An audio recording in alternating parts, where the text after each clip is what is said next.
Benjamin Fulford, welcome to Nature of Reality Radio. You need no introduction. There's a lot of things said about you from people with many different points of view. I am a big fan of yours, I will say. Definitely in terms of following your work and thinking it is work that needs to be taken to the utmost seriousness, even though a lot of people may have criticized you. I still think in the end your information is worthwhile and you do mean well, and also from that standpoint.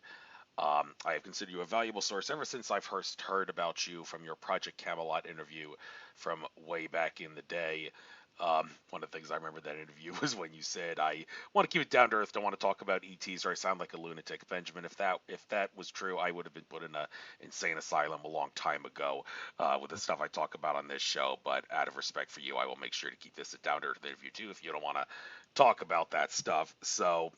There is a lot of stuff you do want to talk about, though, I'm sure, from a down to earth level. So I'm now going to give you the floor to say everything you think is geopolitically significant. I hate to put a time limit on this, but since I do have some other questions, I'd like to try to maybe ask you to keep this to 20 minutes max. All the updates on you on the internet that other web channels put up usually last don't any more than 10 minutes, and also I don't think 20 minutes would be a problem for you to talk about geopolitical stuff worth discussing. So 20 minutes non-stop. I will not interrupt you. I promise. Okay, well, the first thing is, look, I don't avoid talking about UFOs per se or alien stuff. What I say is that, um, look, you and we cannot go to the local spaceport and get a rocket to another planet or go through a portal to you know what I mean, to another world. We seem to be stuck on the surface of this planet, and I have seen UFOs with my own eyes.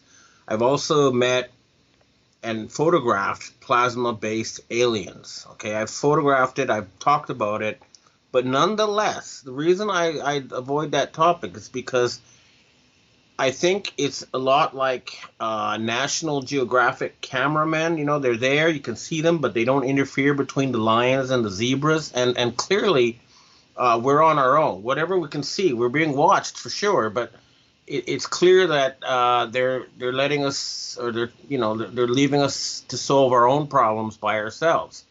And that's why I focus on the here now reality. And the important thing people need to understand is that whatever is closest to you is most important. So your own family, your friends, your dog, your monthly electricity bill, all that stuff needs to come first before you think about bigger things like the universe or even the U.S. and China or whatever. You know what I mean? You have to keep down to earth. The other thing I want people to understand is that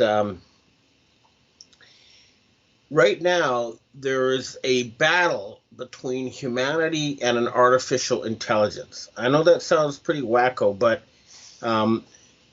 this is based on frontline experience as a journalist. Okay, what I've noticed is that when I talk about artificial intelligence, it's a sort of a group mind that is largely computer based. It's got a lot of humans going along with it, but I've noticed an increasing percentage of so-called politicians that we see about on our screens don't actually exist anymore. They exist only as computer-generated images. And the other thing I've noticed is that even the real-life politicians, they get a large percentage of their money from Wall Street, and Wall Street gets the largest percentage of its money from computer artificial intelligence trading programs. Okay, so we have a financial system that's falling under the control of artificial intelligences. We have a media landscape that's full of computer-generated images that don't actually represent real human beings, and it's a real danger. And that's why I try very hard to make sure that I physically meet my sources. And if I can't do that, I have somebody I've physically met who tells me they've physically met that person. In other words, I'm trying to make sure that I stay in analog reality. Now, I'll give you the example I've researched the most, which is George Soros. George Soros was killed several years ago, according to my Pentagon sources. And what happened was when I get a piece of information like that, I double and triple check to try to find out what's going on. So after I got this information, I checked for public appearances by George Soros, and he didn't appear anywhere for a long time.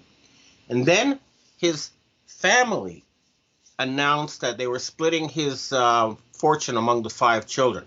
You know, you don't usually inherit until somebody dies, right? So the family put out an official announcement saying that they were splitting his fortune among his 5 children. Then, and here's for me, it was a clincher, is that they had a Davos meeting, you know, where the elite meet in Switzerland to talk about things, and they said that George Soros appeared at a forum at the Davos meeting. And Davos is open, more or less. I mean, it's open in the sense that it's the media is allowed to report what's going on there, unlike, say, a Bilderberg meeting. So they had this video that was supposed to be George Soros talking at Davos. But the problem is, I've seen George Soros in person at the Foreign Correspondents Club of Japan, and there were about 300 media present and about 40 cameras of different sorts. And each one had their own individual angle, their own individual edit.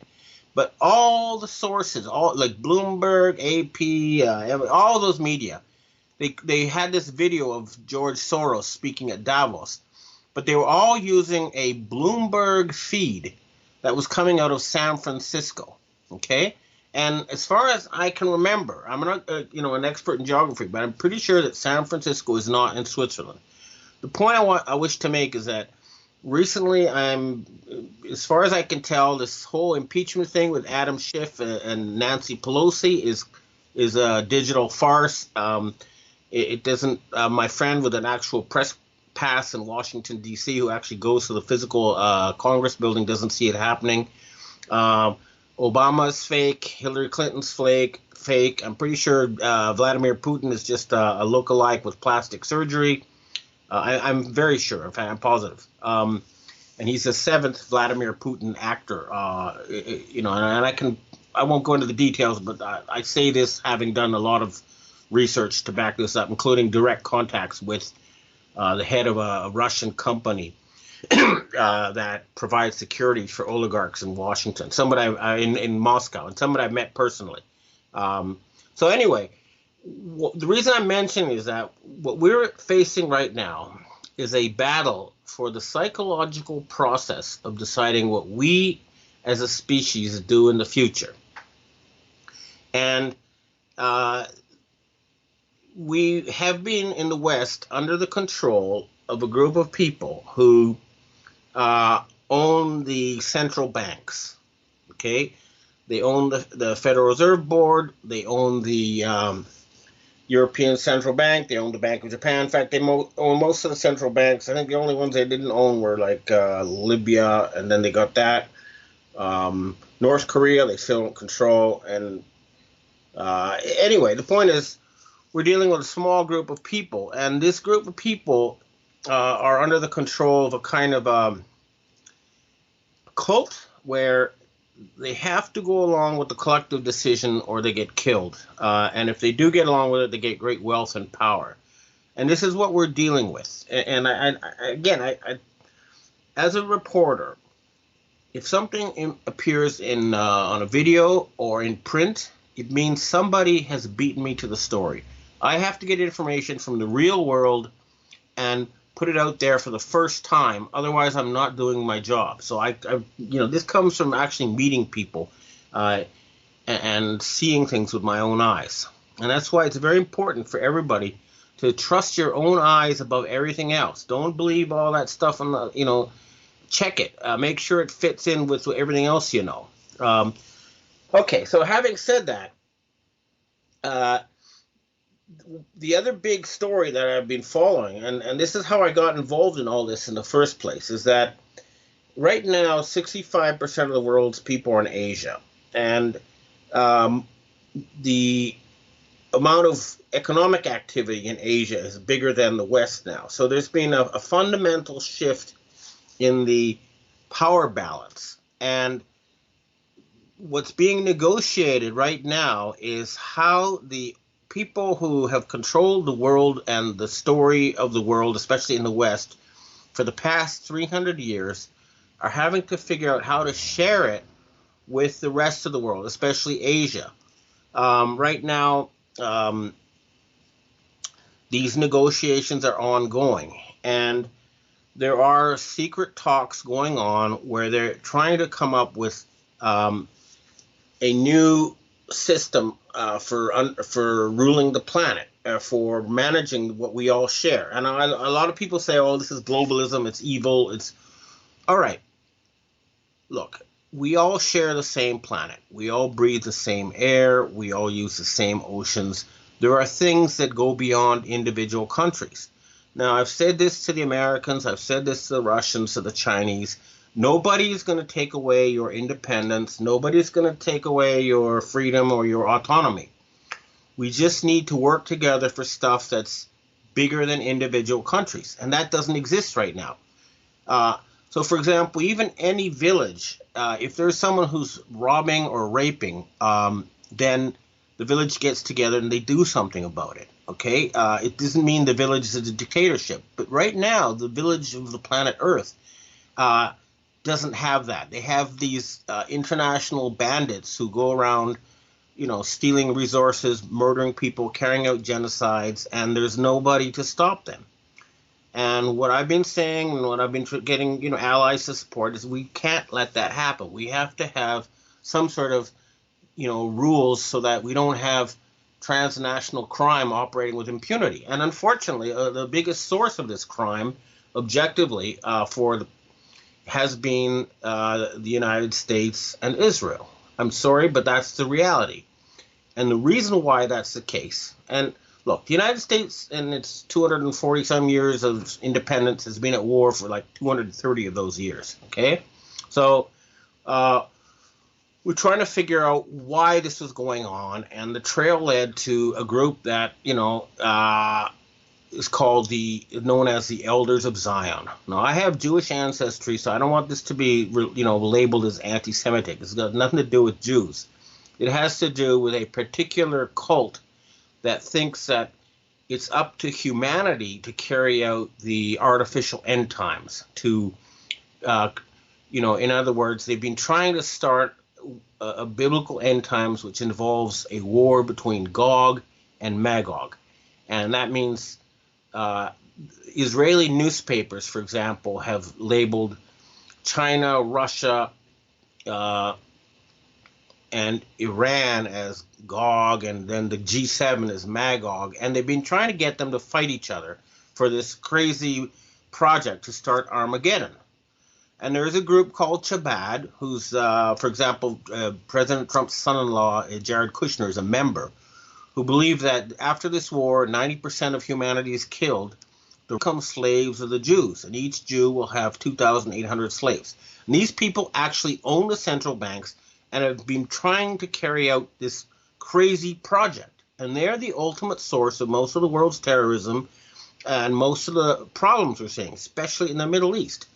And so we've been trying to get together an international alliance and say enough is enough. We have to stop these people. We have to put them out of business. I'm not saying punish them. I'm just saying stop them, It's like a person with mental health issues. Sometimes they need to be restrained to stop them from hurting themselves and hurting others. I'm thinking of it that way, all right? I'm not a vindictive person by nature. And that's what we've been trying to do. And there are secret negotiations taking place now, and I think there's a broad consensus.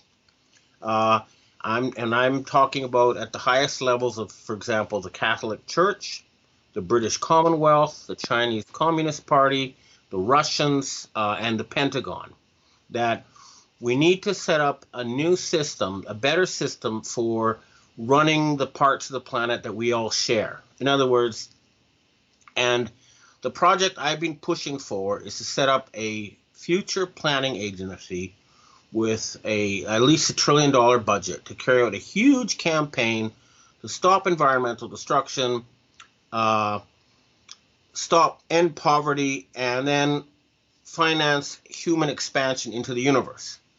I got started with this way back in around 2004 or 2005 when I, I realized that Japan had $7 trillion in money they'd earned from exporting to the rest of the world since World War II. And I started trying to convince the Japanese to use this $7 trillion for such a project to end poverty, stop environmental destruction, and then, help us get out into the universe. And I found myself at war with this group of elders of Zion who were using that money for their crazy project. And you can see that several different groups of researchers have shown that since 2001, the U.S. has spent close to $7 trillion on these wars in the Middle East that could have been used, as I said before, to end poverty and stop environmental destruction and expand into the universe. And so we've been trying to take control of the money printing presses away from them. And it's been a tough and long process, and we're dealing with the most dangerous and powerful people on earth. And I tell you, it's not been easy. But like I say, I think a consensus has been reached that we have to put these people out of business, and the negotiations are ongoing to set up a meritocratic future planning agency to, do stuff that is bigger than what an individual country can do for the goodness of the planet as a whole without impinging on the sovereignty of independent nations. You know what I mean? It's like having a garbage man come and take garbage from your house doesn't impinge on your own privacy inside your house. It's that kind of thing we're talking about, okay? Well, nobody's going to go into your house and rummage through your garbage. It's what you take and put out. Then there's a collective system to deal with the stuff that's beyond your own house. It's that kind of thinking we're talking about. We're not talking about a one world dictatorship, fascism thing that some people were trying to do. So I can't give you a timeline, but there are very high level negotiations, and it is happening. So these so-called China-U.S. trade talks aren't really about the U.S. trade deficit. They're about a much bigger thing. And same with this North Korea nuclear issue.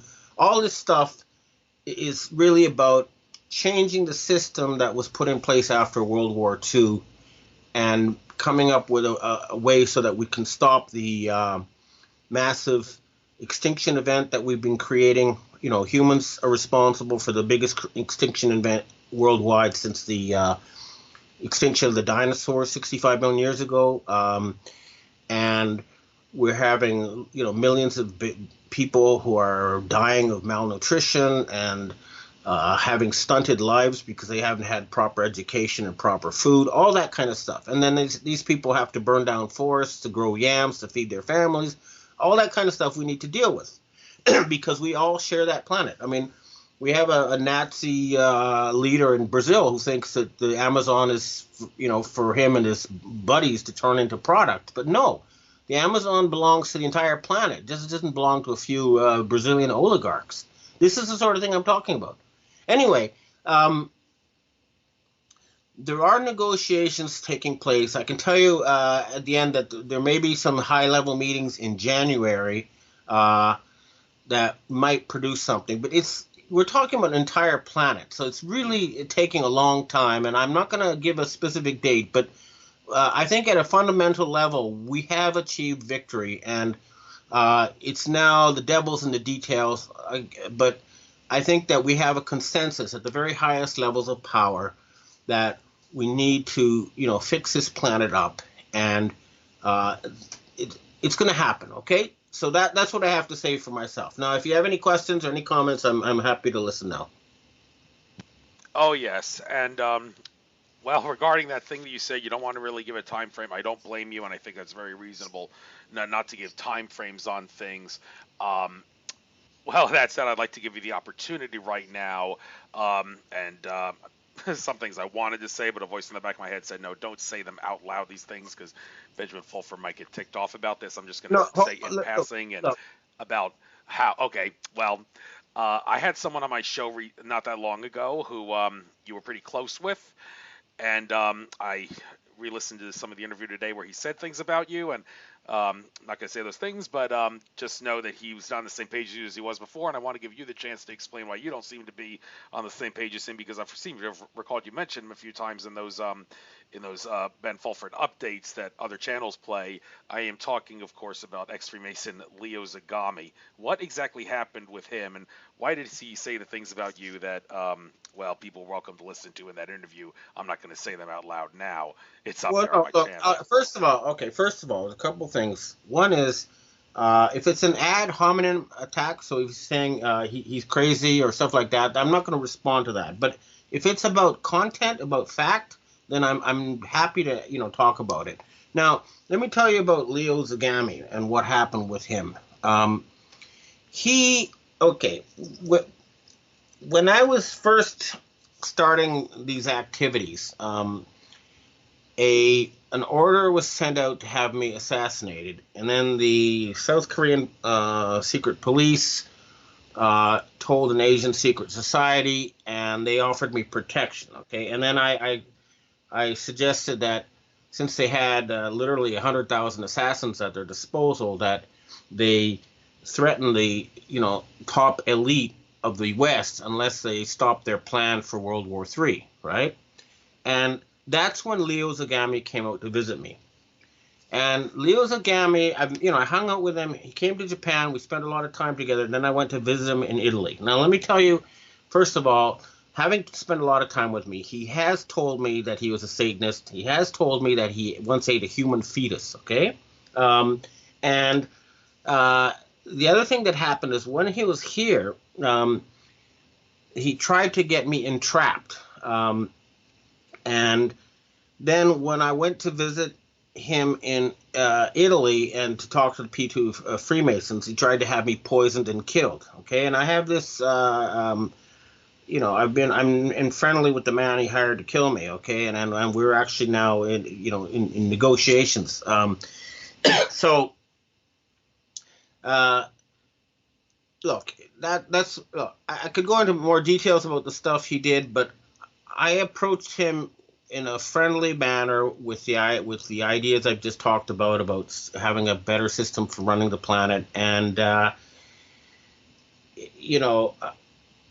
ended up going over his head to deal with people who helped put Pope Francis in place and who are now trying to do the right thing for the planet Earth. But is there anything specific he said about me that other than an insult that I can respond to?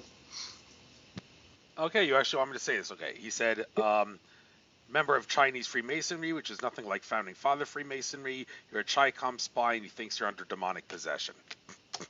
Okay. That's in a Well, nutshell. yes.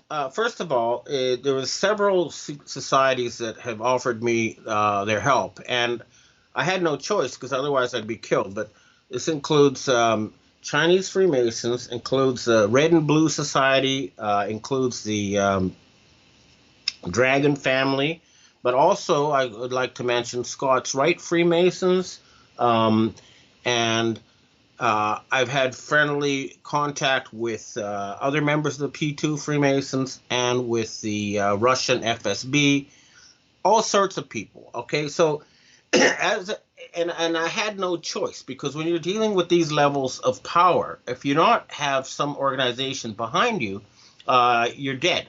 Okay, but that doesn't mean that I've sold my soul or I compromise my principles or I take orders from these people. Okay, it's an association of powerful people who meet informally to talk about stuff, and we don't always agree, but we have open exchanges. So, for example, I talked to the Chinese about 5G and why it was dangerous, and it was nothing to do with Huawei, and the problem was with 5G, not with China, stuff like that. So, uh, and I also have high-level support in the Pentagon and other places. So, yeah, all sorts of people have come to me, but I want to make this very clear. I've always been an independent journalist. I was never, my whole career has been as an independent journalist focused on telling the truth, and that remains the case to this day. So anything else? Yeah, had a little trouble with my mute button there, but yes. And if the answer to this question is no, then I'll just move on to a different subject. But on a related note, are you by any chance aware of the things David Icke said about you and Drake Kent Bailey in the same part of his book, The Perception Deception? No. What Okay, did they say?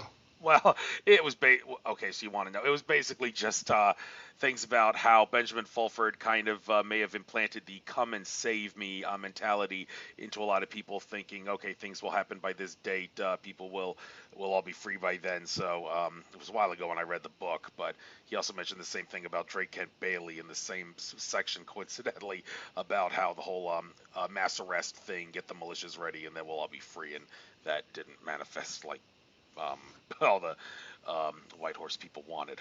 But that's in Well, a yeah, nutshell. And you know what? I kind of agree with that criticism. And I was also, thinking, okay, the rest. I mean, and I didn't invent this. This is what people kept telling me, and they didn't happen. Okay.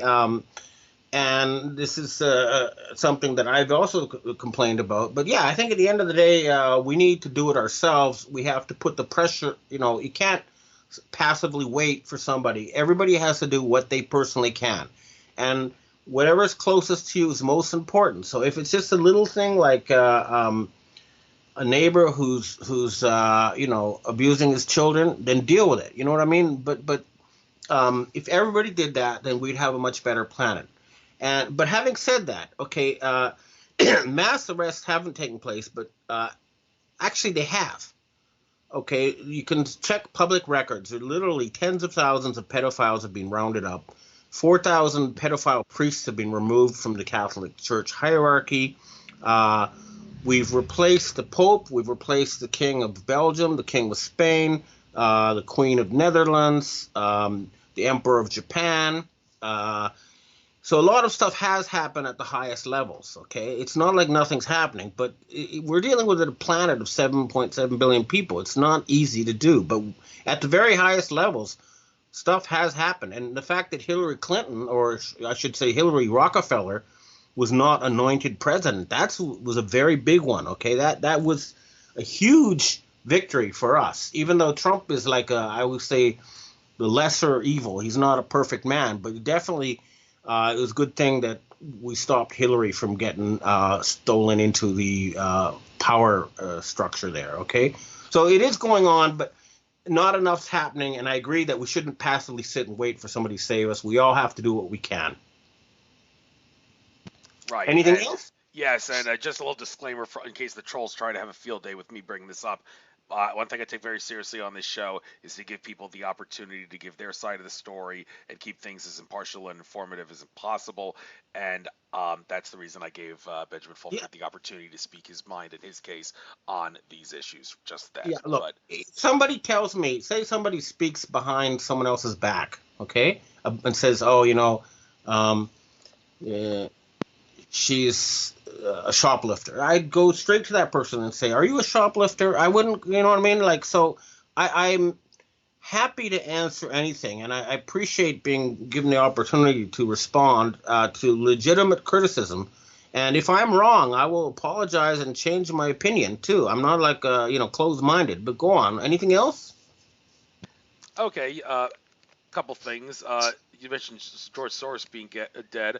I swear you also mentioned something about Bill Gates being dead, which kind of makes sense that the person we're seeing is a Bill Gates clone, considering nobody's can be that All stupid right. to not realize they're poisoning people with vaccines the way he is. So, All right. First of all, look, I'd like to apologize about Bill Gates. I've since been able to confirm with a Microsoft employee who's I've physically met, who's physically seen him. So he is actually still around. All right. I speculated that he was gone at a certain point after making these comments about reducing population through vaccines, but uh, I was wrong on Bill Gates, and I think that the genuine man is still around.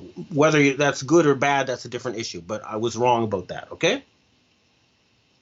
thank you for clarifying that. And also, um, let's talk about this currency reset thing for just a moment here, because had a little bit of a epiphany of sorts today, realizing something that Winston Shroud, who probably is going to be going to jail for 10 years now that he's been caught in Arizona, sadly. Very popular guest on my show, actually, third most popular Mhm. interview I ever did. But he said that people will not be going to work if there was like sort of this debt jubilee that the Nasara GCR people talk about, where all the money gets given out to people and debts get wiped off. Okay, well, the only way I can see that working out where everybody gets all this money as part of that jubilee and people aren't going to be going to work tomorrow. Well, how do we solve that? Well, at the same time, all the technology that's been hidden has to be released so we can realize, okay, money can be made obsolete now because all the technology that's kept oil so prominent, that's because it's been hidden, can be released. Because I Okay. sort of equate technology release with global currency reset in order for it to be able to work out the way it should. All right, that's a good one. I've never said that. Okay, I've never been a supporter of basic income, for example. We already have basic income in the form of welfare payments. Okay, that means that they don't let people starve to death. But if people don't work, nothing gets done. Society grinds to a halt. And I think that if you want to get luxuries, you have to earn them.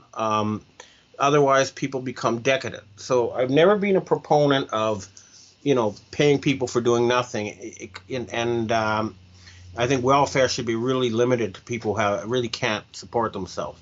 But having said that, the Jubilee is not about having people not work. It's simply a one-off thing. It's like mowing the lawn to give everybody a fresh start. It was right now you have a situation where the top 1% of the people control 53.2% of the financial assets. The next 9% control 40%. So the top 10%, especially the top 1%, have 93.2% of all the financial assets. Okay. And the other 90% only have 6.8%. But that 90% has 72.4% of all the debt. Okay, so everybody's in a system of debt slavery.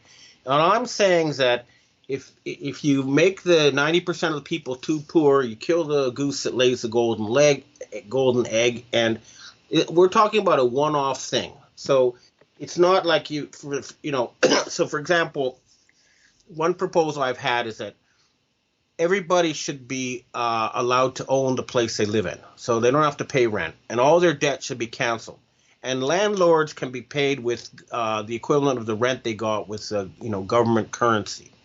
Now, after that, say a guy, he's a junkie, and they give him his apartment, and he sells his apartment for $50,000 or whatever, and spends it on heroin, and then he's back on the street. Well, that's too bad. That's his problem. You know what I mean? They're not going to give him another apartment. This is a one-off thing. It's just a it's to deal with the incredible imbalance in wealth. And I've studied the economic history, and both the Roman Empire and the Han Chinese Empire, which existed around the same time, collapsed for the same reason.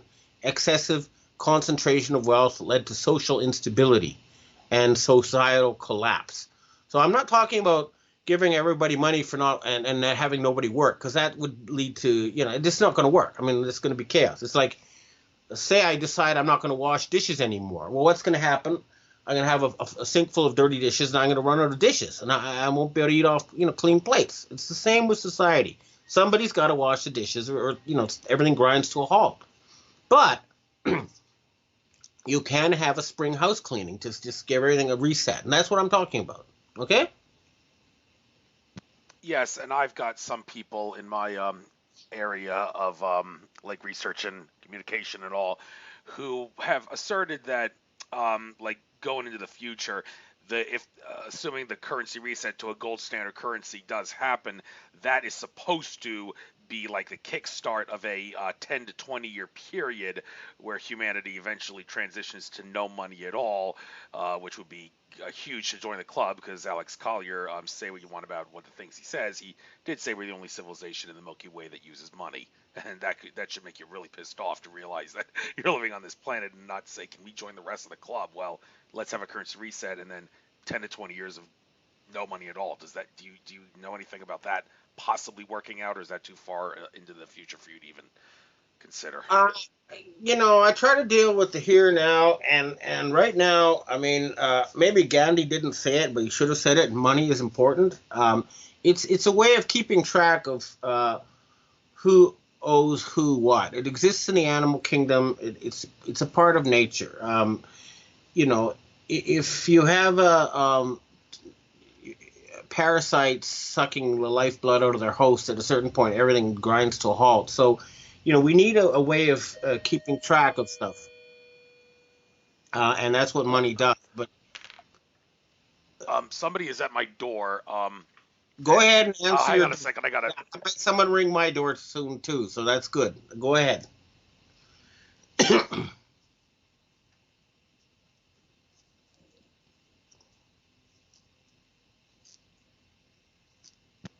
Oh yeah. Sorry about the little delay, folks.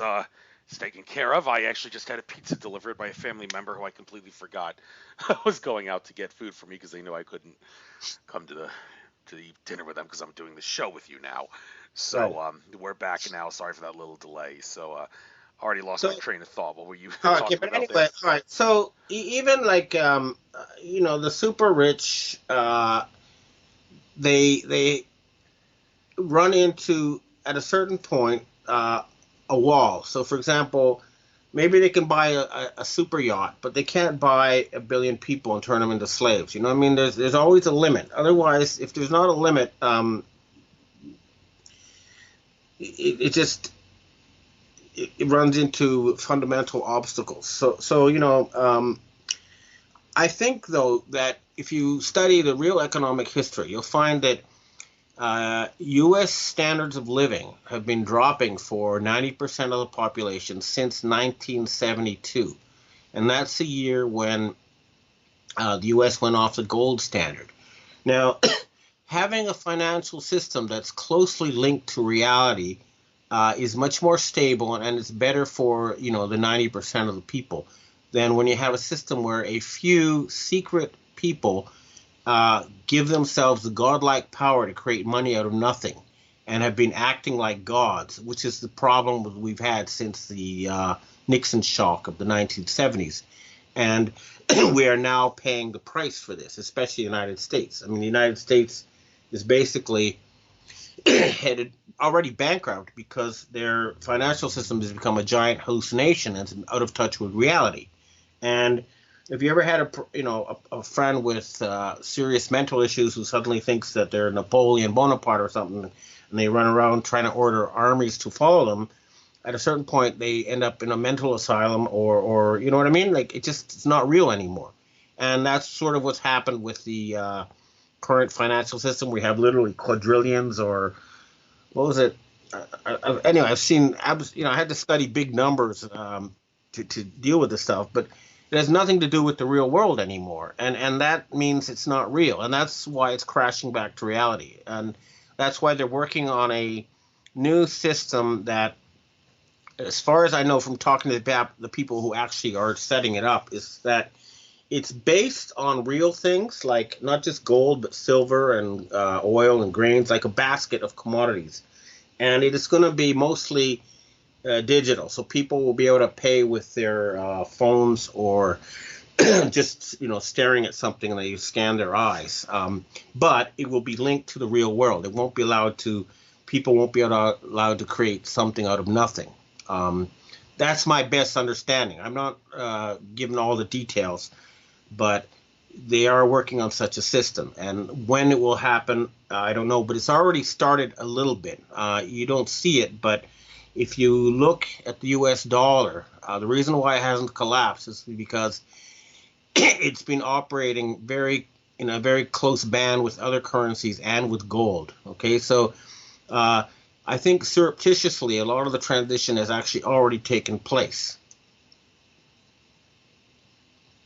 Thank you very much for elaborating on that. And switching gears for a moment here, something that you mentioned that very, very close to this I was because I actually go to John of God healing sessions, and it was very interesting how you originally said that you thought he was the bad guy they said he was, and then shortly thereafter, in one of your updates, you said, I have come to the realization probably that John of God, he's really done nothing wrong, and this is just one way to silence him because his healing modalities are a threat to the system. I know people personally who go down, have gone down to his healing center in Brazil. They have actually asserted that healings have actually gotten better since he's been put in jail down at that place. And although interestingly, about 2 hours after you gave that report saying, I forgive John of God, I don't think he's a bad guy after all, Laura Eisenhower did an interview on her channel with some lady who said that she was down and did actually get molested by John of God in Brazil. But I can tell you from a body language standpoint, that lady who Eisenhower was interviewing, I didn't really trust her, to be honest with you. People are going to grill me for that, but I think Okay. John of God is actually a good guy after all. Anything to say about this? To be honest, I don't know enough, but what happens in my business a lot of the time is there's a lot of he said, she said type stuff going on. So if I'm, say, writing about a divorce, I talk to her and she says, oh, he abused me, and then I talk to him and he says, no, she abused me. All I can do is report both sides and let the readers or the audience figure out for themselves. So in the case of John of God, I've heard both sides of the story, and I just don't. I'm not there. I can't make a decision. I haven't. I don't have. I know enough. So I pass on both sides, and that's all I can do in many cases. I can't. I'm not omniscient. Okay. No, who is? Nobody is. Maybe even the creator's got to be omniscient. Well, no, they wouldn't because there's other universes. And okay, I digress. But anyhow, um, also the thing about Japan being in a recession, since you've lived there for so long, I want to. It's said that Japan has been in a recession since, well, the 90s, but how are they? Seem to be like thriving compared to some, or are they thriving? Or am I wrong? I mean, you think they would be a very unhealthy and sick country with being in a recession, as long with things being so expensive there relative to the rest of the world. But um, Well, that's not okay. really. There's a couple things. Yeah. What happened is Japan had a system that I came to study, which involved having a future planning agency and a meritocratic bureaucracy running the economy, and they had decades of double-digit growth until the 1980s. And in 1985, George Bush Sr. took over U.S. policy towards Japan. And the first thing said, hey, we beat these people at war. Why do we have to lose an economic war to them? And they shot down Japan Airlines Flight 123, killed a bunch of people, murdered a bunch of prime ministers, and forced them to dismantle the system that was so successful. Uh, and then they ended up taking over control of all the big Japanese corporations, literally by threatening Japan with earthquake weapons. And the result is that Japanese living standards have been dropping since the 1990s. Uh, and it's because the money is being stolen by, foreign oligarchs. And they've been subcontracting a lot of murders to Japanese gangsters who I talk to and hear from them about it, and I've talked to prime ministers who've been murdered before they were murdered, and prime ministers who told me that they couldn't do anything or they die. So let's face it, external. It was the American regime, and under the control of people like Barbara Bush cousin Richard Armitage, who murdered and tortured prime ministers and ruined the system here. Having said that, though, the Japanese do work very hard, and despite all this, their living standards have kind of gone sideways because the prices have been dropping. So, for example, when I first came here, it would cost 3,000 yen to get an umbrella. Now you can get one for as little as 200 yen. So, if you'd invested in Japanese cash back in 1985, you'd have made a big profit. So, because of deflation, it's not as bad as it looks. But yeah, I mean, Singapore, by contrast, copied the old Japanese system, and they weren't forced by the Americans to dismantle it. The result is that they're the third richest place on earth per capita. Um, and the only people who are higher are Luxembourg, which is a bunch of billionaire tax invaders, and Qatar, which I keep saying is 300 people in a gas station. In other words, but Singapore has no resources, and they just make their money by making stuff. And China has also copied that system. And that's why they're still having way faster economic growth than the system that you have in the U.S., which is basically an oligarchy controlled by a small group of people who own the Fortune 500 companies. But yeah, no, Japan's. That's why I've been fighting very hard to liberate Japan from these oligarchs, and hopefully it'll happen soon. I can't tell you much more about that, but we're trying to liberate this country. Thank you very much. Now let's talk about something on an American level. American listeners certainly want to hear about this. You said Trump definitely was the lesser of two evils compared to Hillary, but to think he is a good guy, I mean, well, first of all, two things that stand out. Ted Marr, at a conference I was at, did say that when Donald Trump met Henry Kissinger, I think it was in 2017, for all intents and purposes, Kissinger told him, "You will do what my minions and me tell you to do, or you and your family and your business partners will be dead. Is that understood?" And on another note, related somewhat, David Icke has done a pretty good job in some of his interviews and videos talking about how Trump is controlled by Israeli Zionists. Okay, so that's the. And of course, Alex Jones never talks about any of that stuff. So, Okay. what do you have to say about this?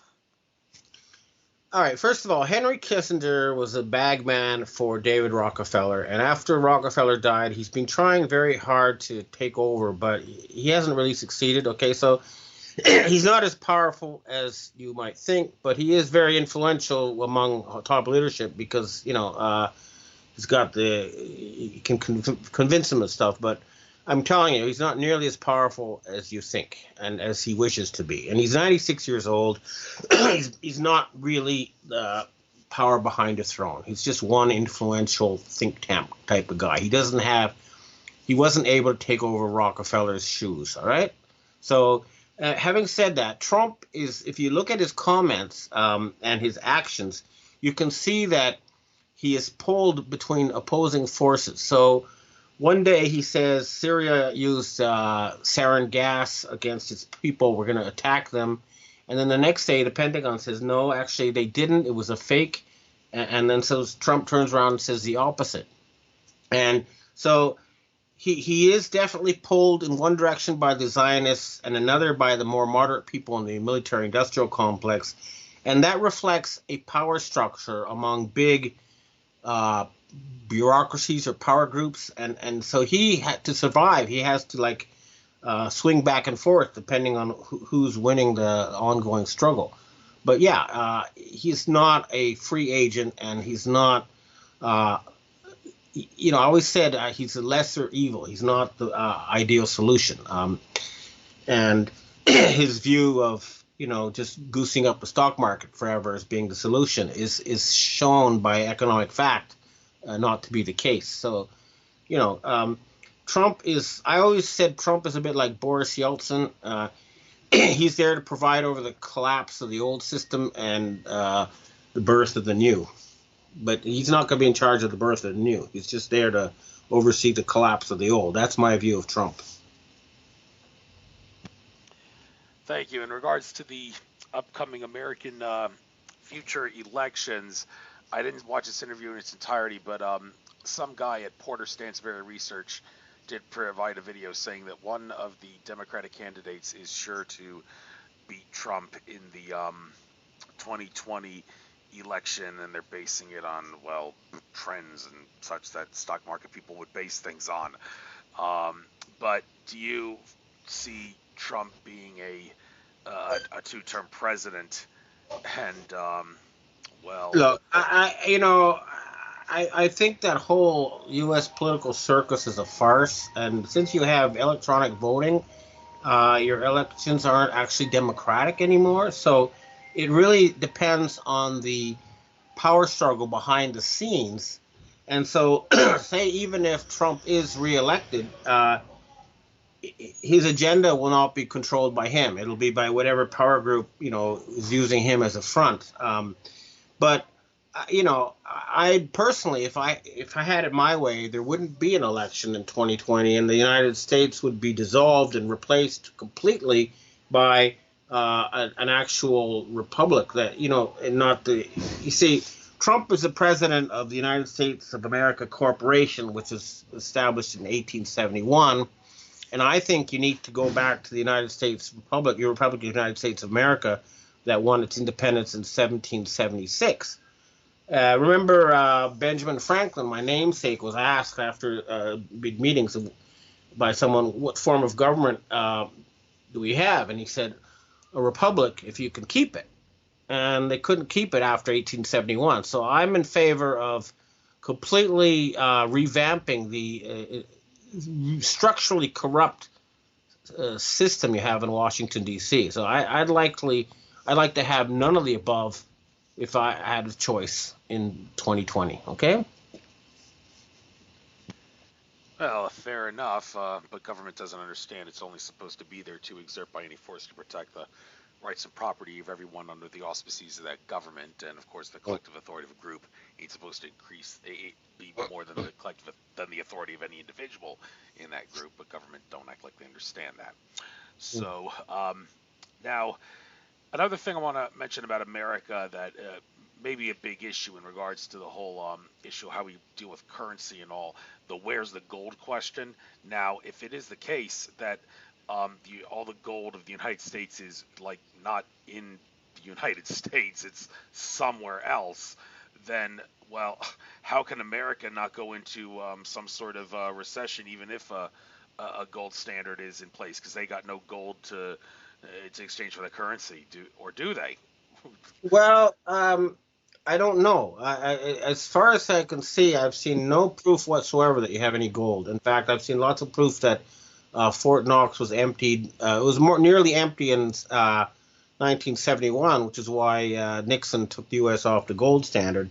But there can be no doubt the Americans are living beyond their means. Okay, for the past 40 years, you've had a trade deficit. That means that ships have been showing up with America full of stuff that they put into Walmarts, and Americans have been taking it to their homes, and the ships are returning empty. You export some arms, a bit of corn and soybeans and stuff like that, but basically you can't pay your bills, and the only way to restore balance is a bit of belt tightening, and they've all been trying to put that off, postpone that, do everything they can to kick the can down the road.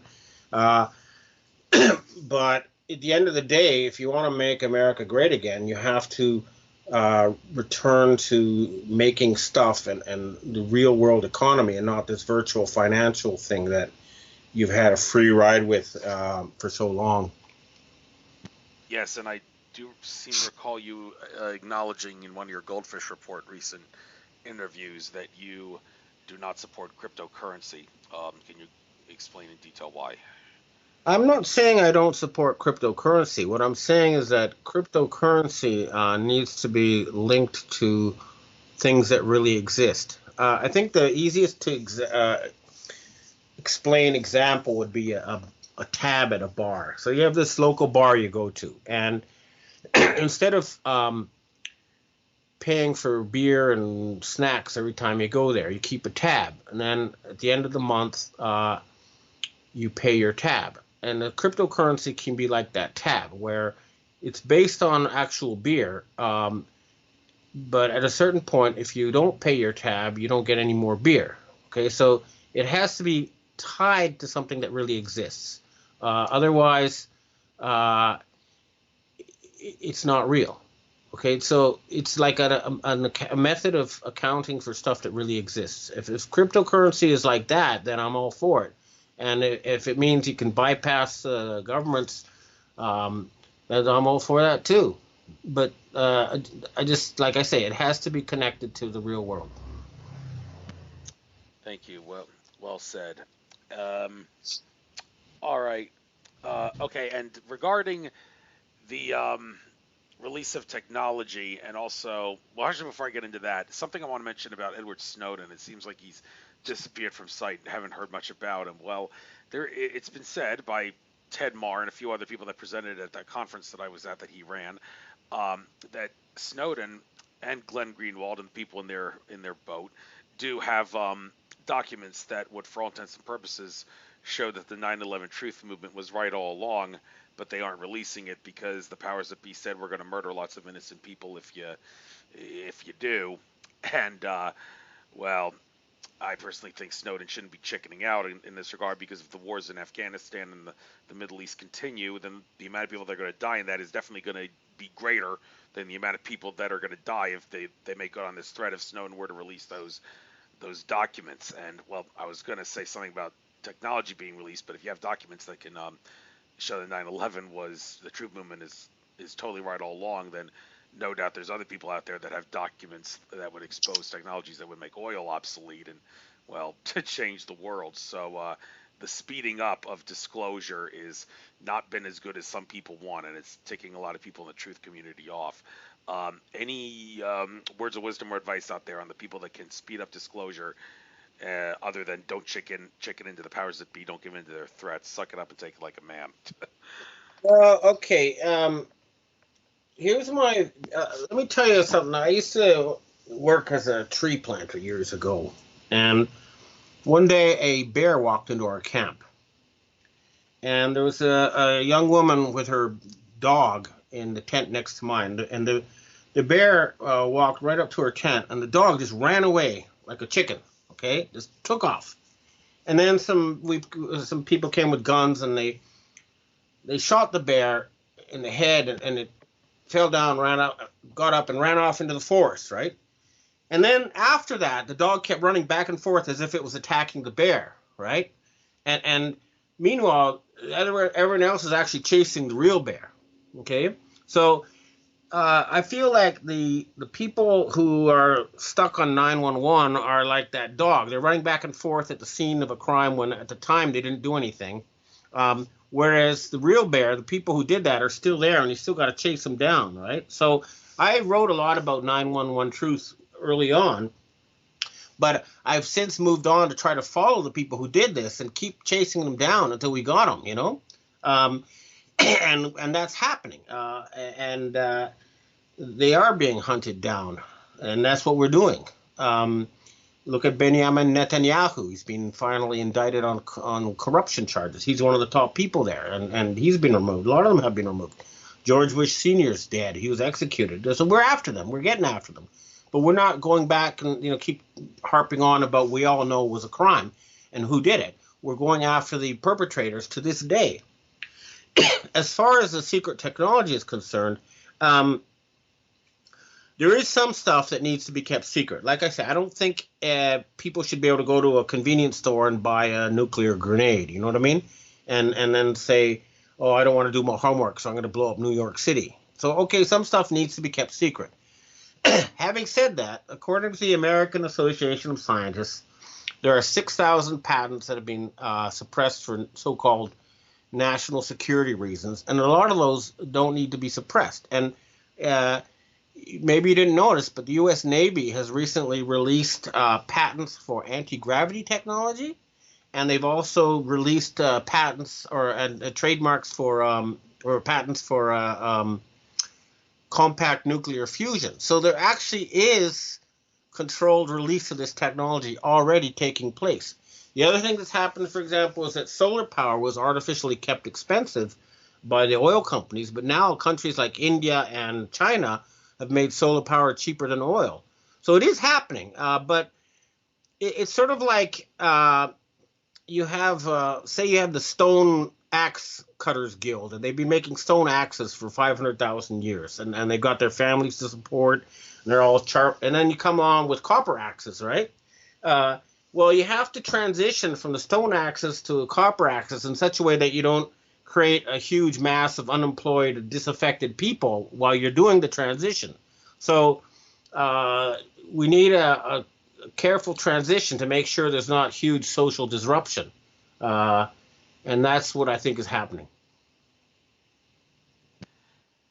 Yes, and those who need to learn patience are, well, I guess they just need to learn patience. It's a cliche statement, but that's one thing in this regard. It just can't happen all at once because shock to the systems are not so good for a lot of people. So well.